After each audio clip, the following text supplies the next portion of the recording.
Hello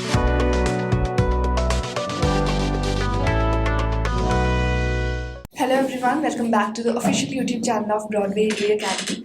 This is विमलप्रीत Kaur और आज मैं आपको इस वीडियो में बताने जा रही हूँ कि आप किस तरीके से इंग्लिश सीख सकते हैं और आपको कितना टाइम लग सकता है इंग्लिश सीखने में। जब भी कोई पर्सन इंग्लिश सीखना शुरू करता है उसका पहला क्वेश्चन यही होता है कि वो कितने टाइम में इंग्लिश सीख जाएगा, चाहे वो आइल्स की बात हो या नॉर्मल इंग्लिश की बात हो। ऑनेस्टली टेलिंग यू, ऐसा कोई भी टाइम नहीं है जितने टाइम में आप इंग्लिश सीख सकते हो। ये कम्प्लीटली आपके ऊपर डिपेंड करता है कि आपकी इंग्लिश की जो प्रोफिशिएंसी है, आपकी इंग्लिश की जो लैंग्वेज की नॉलेज है वो कितनी है आपके पास पहले से। अगर आपके पास ज़्यादा नॉलेज है तो डेफिनेटली आप 2 से 3 महीने में या 1-2 महीने में भी इंग्लिश सीख सकते हैं।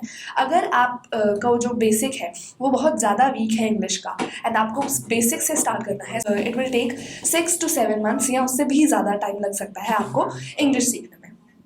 बट पहली चीज़ आपको क्या करनी है जब भी आप इंग्लिश सीख रहे हैं, try to learn survival English. Now what is survival English? Survival English वो इंग्लिश होती है जो आपको हेल्प करती है किसी भी कन्वर्सेशन को स्टार्ट करने में। मान लीजिए आप एक ग्रुप ऑफ पीपल में बैठे हैं, वहाँ पे कोई भी कन्वर्सेशन चल रही है इन इंग्लिश। अगर आप उस इंग्लिश कन्वर्सेशन को कंटिन्यू रखने में या अपनी बात सामने रखने में कंफर्टेबल हैं, आप कॉन्फिडेंटली वो चीज़ बोल पा रहे हैं in English, then you know survival English. और उसके बाद आपको सिर्फ 2 से 3 महीने चाहिए इंग्लिश को प्रॉपरली लर्न करने में। अब इसके बाद नेक्स्ट चीज़ आती है कि आप कौन सी मिस्टेक्स करते हैं, what kind of mistakes you make when you are learning English. So first mistake what everyone make is that they think that English is only based on grammar.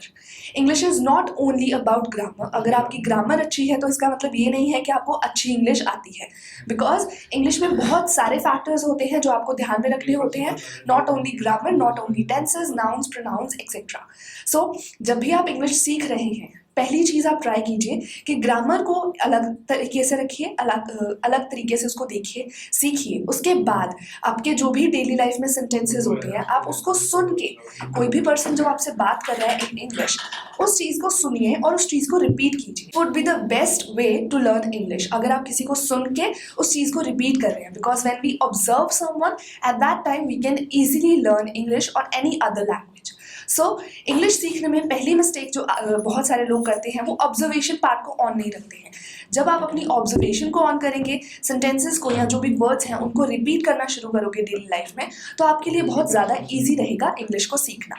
अब तीसरी चीज़ हमारे पास आती है कि आप कौन से किस तरीके से इंग्लिश को सही तरीके से लर्न कर सकते हो। What is the correct way to learn English? So as such there is no correct way. हम अपने हिसाब से, अपनी नॉलेज के हिसाब से अपने करेक्ट वेज को बना सकते हैं, अपने तरीके बना सकते हैं जिससे आप इंग्लिश को सीख सकते हैं।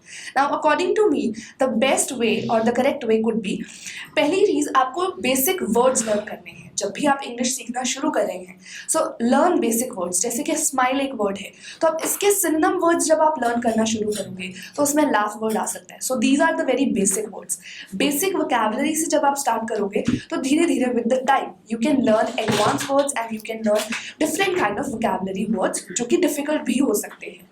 अब वोकैबुलरी वर्ड्स जब यूज़ करने की बात आती है तो आपको हर रोज़ वोकैबुलरी वर्ड्स यूज़ करने हैं। ऐसा नहीं हो सकता कि आप एक दिन वोकैबुलरी वर्ड यूज़ करें, अगले दिन वो चीज़ ना यूज़ करें, बिकॉज अगर आप वो चीज़ डेली रूटीन में रिपीट करोगे तो ही आपके लिए पॉसिबल रहेगा, आप उन वर्ड्स को दिमाग में रख पाओगे।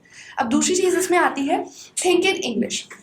जब आप इंग्लिश सीख रहे हैं, try to think in English so that आपके जो भी वर्ड्स हैं, सेंटेंसेज हैं, वो आपके दिमाग में जब इंग्लिश में आएंगे तो डेफिनेटली आप जब बोल रहे हो तो वो चीज़ इंग्लिश में ही कन्वर्ट कर पाओगे आप। अगर हम हिंदी या पंजाबी किसी और लैंग्वेज में सोचते हैं तो it takes a lot of time while translating that thing. So it will be very helpful for you if you will start thinking in English while conversating. Third thing in this is learn fixed phrases. जब आप English में बात कर रहे हैं, हम daily routine में बहुत सारे फ्रेजेस यूज़ करते हैं। अगर हम वो फ्रेजेस को लिमिट कर दें, मतलब कुछ ही फ्रेजेस जो हैं उनको फिक्स कर लें सिचुएशंस के हिसाब से, इमोशंस के हिसाब से, और उन्हीं को यूज़ करना शुरू करें, तो it will be very easier for us to learn those phrases. Because जब हम ज़्यादा फ्रेजेस को लर्न करने की कोशिश करते हैं तो उसमें से कुछ फ्रेजेस या तो वो मिक्स हो जाएंगे या हमें भूल जाएंगे। So it will be very helpful for you if you will learn fixed phrases. Next thing is learn basic grammar structures. Basic grammar को आप लर्न करना शुरू कीजिए, ज़्यादा एडवांस ग्रामर के ऊपर आप मत जाइए जब आप स्टार्टिंग कर रहे हैं। In initial days when you are learning English, Try to make simpler sentences instead of making complex sentences, because complex sentences का structure बहुत ज़्यादा difficult होता है और बहुत सारे बच्चों के लिए it is not easy to learn complex sentences. So start with the basic structure, basic sentences, basic words and basic tenses. Last thing is developing English fluency. Now speaking fast is not being fluent. अगर आप धीरे भी बात कर रहे हैं, natural pauses ले रहे हैं, that is also being fluent. So बहुत सारे बच्चों में ये मिसकंसेप्शन है कि अगर वो फास्ट बोल रहे हैं तो ही वो इंग्लिश में फ्लुएंट हो सकते हैं. It's not like that. If you are taking natural pauses, जैसे अभी मैंने लिया, मैंने कोई साउंड क्रिएट नहीं किया, मैंने कोई फिलर ऐड नहीं किया है इन दिस पॉज, तो वो चीज़ नेचुरल लगती है. जब आप नेचुरली बात कर रहे हैं, जब हम हिंदी या पंजाबी किसी भी लैंग्वेज में बात करते हैं, हम नेचुरल पॉजेज लेते हैं. Same you have to do in English. This could be the correct way to learn English and to speak English. जब आप नेचुरल पॉजेज लेंगे तो डेफिनेटली आप उस नेचुरल पॉज में अपने दिमाग को चला सकते हैं और सोच सकते हैं कि आपको नेक्स्ट पॉइंट क्या मेंशन करना है. सो आई होप ये सारे पॉइंट्स जो हैं, ये सारी चीज़ आपके लिए हेल्पफुल रहेगी टू लर्न इंग्लिश, और आपको पता चला होगा कि आप कहाँ पे मिस्टेक्स करते हो जब आप इंग्लिश सीख रहे हो. Whether you are learning IELTS और any other language, right? You can use these things to improve your proficiency and to improve your information.